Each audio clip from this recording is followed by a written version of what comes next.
Hello friends, welcome to our YouTube channel Tricky Dodge. Tricky Dodge, your education odds.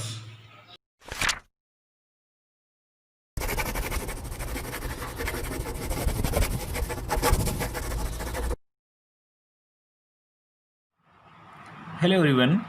So previous video lecture में हमने study किया about the velocity potential function. ठीक है, साथ में study किया था वर्टिसिटी के बारे में। ठीक है, आई होप वो आपका अच्छे से क्लियर हो गया होगा। ठीक है, आज की वीडियो लेक्चर हम देखने वाले हैं अबाउट द स्ट्रीम फंक्शन। ठीक है, चलिए स्टार्ट करते हैं स्ट्रीम फंक्शन क्या होता है। ठीक है, सो स्ट्रीम फंक्शन है, इसको हम डिनोट करते हैं word symbol that is psi. ठीक है, so stream function is nothing but it is the scalar function of space and time. So stream function is the function of space and time. ठीक है, such that its partial derivative with respect to any direction gives the velocity component at right angle to that direction. ठीक है, इसको समझते हैं हम। Let's suppose ये आपके पास हो गया कोई पॉजिटिव एक्स एक्सेस, ये नेगेटिव एक्सेस, ये पॉजिटिव वाई एक्सेस, ये नेगेटिव एक्स एक्सेस। ठीक है, यहाँ पे जो velocity that is plus U plus V और माइनस वी। ठीक है, स्ट्रीम फंक्शन का जो टेक्निकल डेफिनेशन में क्या करता है, it is defined as the scalar function of space and time such that its partial derivative with respect to any direction. That means its partial derivative with respect to any direction. Let's suppose X direction में उसका जो partial derivative है will give the velocity component at right angle when we move in the anticlockwise direction. Let's suppose कि हम move कर रहे हैं anti clockwise direction में। ठीक है, तो एक्स डायरेक्शन की जो नॉर्मल होगा वो कौन सा है, velocity component that is positive v. ठीक है, तो यहाँ पे जो उसका जो पार्शियल डेरिवेटिव होगा with respect to x direction will give the velocity component in positive y direction. That means del psi upon del x equal to क्या होगा, कैपिटल वी, पॉजिटिव वी। ठीक है, सिमिलरली अगर मैं बात करूँ डेल शाई अपॉन डेल वाई, ठीक है, वही एंटी क्लॉकवाइज डायरेक्शन में मूव करेंगे तो यहाँ पे जो उसका वेलोसिटी कंपोनेंट होगा वो क्या होगा, दैट इज माइनस यू। क्योंकि नॉर्मल डायरेक्शन में और एंटी क्लॉकवाइज डायरेक्शन में मूव कर रहे हैं तो वहाँ पर वेलोसिटी कंपोनेंट क्या होगा, माइनस यू। क्लियर है ये? तो अब हम इसकी टेक्निकल डेफिनेशन देख लेते हैं। तो यूनिवर्सिटी पॉइंट ऑफ व्यू से ये टेक्निकल डेफिनेशन रहेगी जो यूनिवर्सिटी के students specially, it is defined as the scalar function of space and time such that its partial derivative with respect to any direction will give the velocity in the normal direction. ठीक है, when move in the anticlockwise direction. So it is important thing ये है, it is defined only for two dimensional flow. ठीक है, मैं अगर basic difference की अगर बात करूँ अब between the velocity potential function and stream function, तो velocity potential function 2 dimensional 3 dimensional flow दोनों के लिए वैलिड है, बट जो स्ट्रीम फंक्शन है वो ओनली फॉर 2 डायमेंशनल फ्लो के लिए ही वैलिड है। ठीक है, अब हम इसकी कुछ प्रॉपर्टीज़ देख लेते हैं जो जैसे हमने देखा था वेलोसिटी पोटेंशियल फंक्शन में, तो इसके प्रॉपर्टीज़ हम देख लेते हैं, प्रॉपर्टीज़ ऑफ स्ट्रीम फंक्शन। ठीक है, तो फर्स्ट वन देखते हैं हम for a 2 dimensional incompressible flow के लिए। ठीक है, तो हम देखते हैं कि जो कंटिन्यूटी इक्वेशन थी फॉर ए 2 डायमेंशनल फ्लो के लिए, फॉर 2 डायमेंशनल फ्लो, उसके लिए कंटिन्यूटी इक्वेशन क्या आती है हमारे पास, that is del u upon del x and that is del we upon del Y. ठीक है, इसको चेक करता हूँ एक बार। तो हमारे पास यहाँ से u और v की वैल्यू क्या फाइंड की थी अभी हमने कुछ टाइम पहले भी अभी हम देखा यहाँ पे u की वैल्यू क्या होगी यहाँ पर माइनस का del psi upon del Y, और v की वैल्यू क्या होगी del psi upon del x. ठीक है, तो दोनों वैल्यूज हम इसमें इक्वेशन में पुट करते हैं आपसे, तो क्या मिलेगा यहाँ से हमें, del upon del X minus del psi upon del Y plus del psi upon del x equal to 0। इसको थोड़ा सिंप्लीफाई करते हैं हम, माइनस का del square psi upon del X del Y plus del square psi upon del X del Y equal to 0। Same है तो क्या ये कैंसिल आउट, दैट मीन्स तो यहाँ से जो फर्स्ट प्रॉपर्टी है वो क्या होगा कि if phi existence means a possible case of fluid flow. अगर फाई एग्जिस्ट करेगा for a 2 dimensional continuity equation के लिए तो वो क्या होगा, possible case of fluid flow होगा। ठीक है, तो we can write here flow possible and flow is steady, incompressible, ठीक है, and the flow may be rotational or irrotational. Flow may be irrotational and rotational. अब देखिए यहाँ पर जो कंडीशन है, फ्लो में भी इरोटेशनल और रोटेशनल, ठीक है, रोटेशनल भी हो सकता है और इरोटेशनल हो सकता है.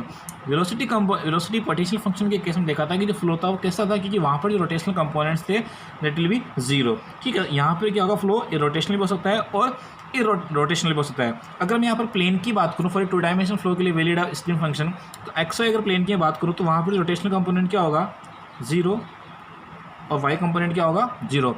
बट जो जेड कंपोनेंट है वो जीरो हो भी सकता है एंड जीरो नहीं भी हो सकता.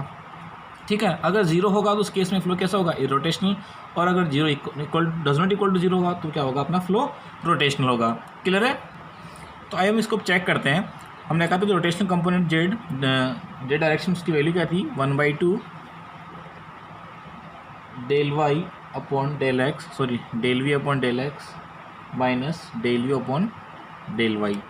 ठीक है, जब इसमें वैल्यू पुट करता हूँ मैं, यू और वी की वैल्यू फाइंड पुट करता हूँ यहाँ से, तो मुझे क्या मिलेगा यहाँ से, 1/2 del upon del X del psi upon del X minus del upon del Y minus del psi upon del Y. Clear यहाँ तक.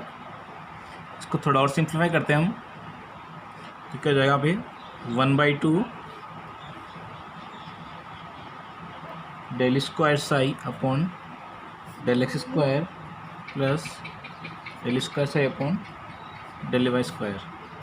ठीक है, ये पास अपने पास होगा रोटेशनल कंपोनेंट. ठीक है, हमने साई की वैल्यू यू वी की वैल्यू पुट कर दी. ठीक है, अब चेक करते हैं अपन रोटेशनल के केस के लिए. तो मैं अगर बात करूँ for irrotational flow, for irrotational flow के लिए क्या होगा, अपने पास rotational component in the z direction will be zero. ठीक है, so this will be equal to zero.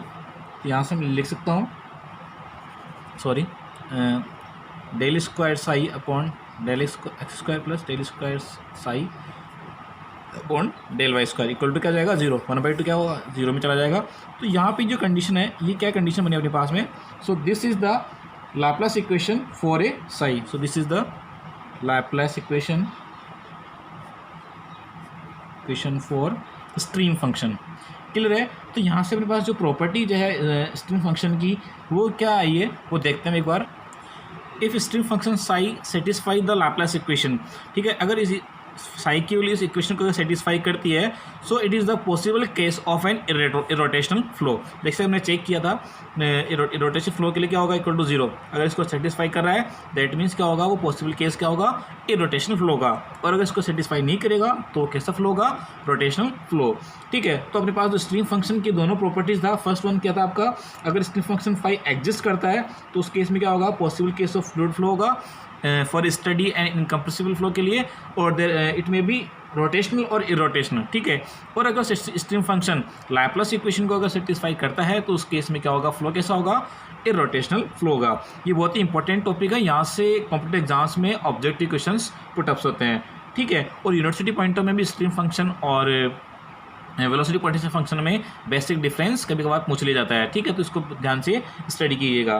Clear यहाँ तक. अब हम देखते हैं line of constant stream function. तो जैसा कि हमने इक्विपोटेंशियल लाइन का स्टडी किया था, तो इक्विपोटेंशियल एक ऐसी लाइन होती है जो उन पॉइंट्स को ज्वाइन करती है जिन पॉइंट्स के ऊपर जो वेलोसिटी पोटेंशियल की वैल्यू क्या होती थी, कांस्टेंट होती थी. ठीक है, सेम वैल्यू होती थी.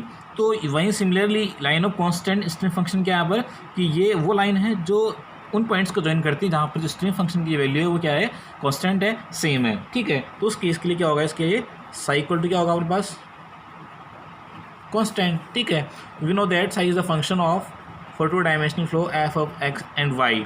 ठीक है, तो इसको मैं रिप्रेजेंट कर सकता हूँ, डी साई इक्वल टू क्या होगा अपने पास, del upon del psi upon del x upon d x upon into d x plus del psi upon del y into में डी वाई. क्लियर यहाँ तक. अब इसको मैं यहाँ से हमने देखा था कि साई क्या अपने कांस्टेंट, तो डी साई भी क्या होगा, कांस्टेंट रहेगा। दैट मीन्स डी साई की वैल्यू क्या हो जाएगी यहाँ पर 0। ठीक है, यहाँ पे मैं वैल्यू पुट करता हूँ, del psi upon del x की वैल्यू क्या होगी अपने पास में, भी हमने फाइंड किया था जो प्रीवियस केस था, del psi upon del X. That means partial derivative of stream function in the X direction will give the velocity component in the normal direction. ठीक है, तो उसके नॉर्मल डायरेक्शन वैल्यू आई थी पास, वो क्या थी, del psi upon del x की, del psi upon del x को वैल्यू आई थी अपने पास में कैपिटल वी, और del psi upon del y की वैल्यू क्या थी पास माइनस यू। तो दोनों वैल्यू में पुट करते हैं इस क्वेश्चन में, तो मेरे पास यहाँ से वैल्यू आती है V D X minus U D Y, इसकी वैल्यू क्या हो जाएगी 0। ठीक है, इसको थोड़ा हम सिंप्लीफाई करते हैं यहाँ से, तो ये क्या जाएगा अपना V D x equal to U D Y. ठीक है, तो यहाँ से क्या मिला मुझे, D Y by D X की वैल्यू क्या होगी वी बाई यू।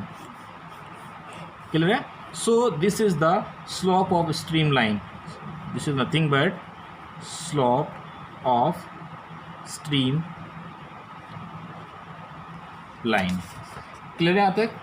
ठीक, तो अब हम जब हमने वेलोसिटी पोटेंशियल फंक्शन फाइंड किया था, तो उसमें जो स्लोप आया था फॉर द पोटेंशियल लाइन वो क्या था अपना पास, d Y by D x equal to minus का यू अपॉन वी। ठीक है, और स्ट्रीम फंक्शन के लिए क्या है अपने पास, जो slope of the stream line है वो क्या है, वी अपॉन यू। ठीक है, तो हम चेक करते हैं कि जो दोनों लाइन है वो एक दूसरे को कैसे इंटरसेक्ट करती है, कौन सी प्रॉपर्टीज़ वहाँ से जनरेट होती है, वो हम देखते हैं एक बार। तो यहाँ से हमने ऑब्जर्व किया for equipotential line and for stream function line के लिए कि इसका जो स्लोप था वो क्या था minus U upon V, and जो स्ट्रीम लाइन जो कांस्टेंट स्ट्रीम लाइन थी उसका फंक्शन था, स्लोप था D Y by D x equal to V by you. ठीक है, तो दोनों इक्वेशन से क्या क्लियर हो रहा है कि the product of the slope of the equipotential line and the slope of the stream line at the point of intersection is equal to -1। That means that is equal to m1 and that is equal to m2। दोनों का अगर मैं slope find product check करता हूँ यहाँ से, तो मुझे क्या प्रोडक्ट मिल रहा है उनका, माइनस का u upon v multiply v by you. ठीक है, equal to -1। That means the equipotential line are orthogonal to the stream line at all the points of intersection. Let suppose ये आपके पास कौन सी होगी, ये स्ट्रीम लाइन है Sai 1 side Sai 3 and this is the velocity potential line, historical potential line। ठीक है, दोनों का स्लोप क्या रहा है माइनस, दैट मीन्स दोनों क्या हो रही है एक दूसरे के नॉर्मल है। ठीक है, तो we can say the equipotential lines are orthogonal to the stream line. यहाँ से कभी कभार एग्जाम्स में क्वेश्चन पुटअप्स होता है कि दोनों लाइन कैसी है, तो ये क्या होगा यहाँ पर ऑर्थोगोनल। क्लियर यहाँ तक? अब हम ऑब्जर्व करते हैं कि जब इक्विपोटेंशियल लाइन और स्ट्रीम फंक्शन लाइन जब एक दूसरे को इंटरसेक्ट करती है एट राइट एंगल, ठीक है, तो जब बहुत सारी लाइंस एक दूसरे को इंटरसेक्ट करती है तो वहाँ पर एक कुछ तरह के ग्रिड फॉर्म होता है। ठीक है, एक ग्रिड फॉर्म होता है and that grid is known as flow net. ठीक है, तो कभी कभार एग्जाम्स में क्वेश्चन पुटअप्स होता है when A grid obtain by drawing a series of equipotential line and stream line is called. ठीक है, तो वो हो जाएगा अपना फ्लो नेट। ठीक है, तो फ्लो नेट की डेफिनेशन क्या हो जाएगी, a grid obtain by drawing a series of equipotential line and stream line is called flow net. ठीक है, so this flow net is a very important tool in analysis of 2 dimensional irrotational flow problem. ठीक है, जो 2 dimensional flow की जो problem है, irrotational है, rotational है, उन प्रॉब्लम को एनालाइज करने में फ्लो नेट का काफ़ी इंपॉर्टेंट रोल है। ठीक है, तो यहाँ से ऑब्जेक्टिव क्वेश्चंस पुटअप्स होते हैं कॉम्पिटेटिव एग्जाम से। ठीक है, तो अपना ये जो टॉपिक था वेलोसिटी पोटेंशियल फंक्शन और स्ट्रीम फंक्शन का, ये यहाँ पे कंप्लीट हुआ। ठीक है, अगर फिर आपको अगर कोई डाउट हो स्ट्रीम फंक्शन से रिलेटेड या वेलोसिटी पोटेंशियल फंक्शन से रिलेटेड, तो आप हमारे कमेंट सेक्शन में जाके कमेंट कर सकते हैं। ठीक है, नेक्स्ट लेक्चर में हम लेके आएंगे इन पे बेस्ट कुछ न्यूमेरिकल्स और कुछ ऑब्जेक्टिव क्वेश्चंस। ठीक है, तब तक के लिए जय हिंद, जय भारत, थैंक यू।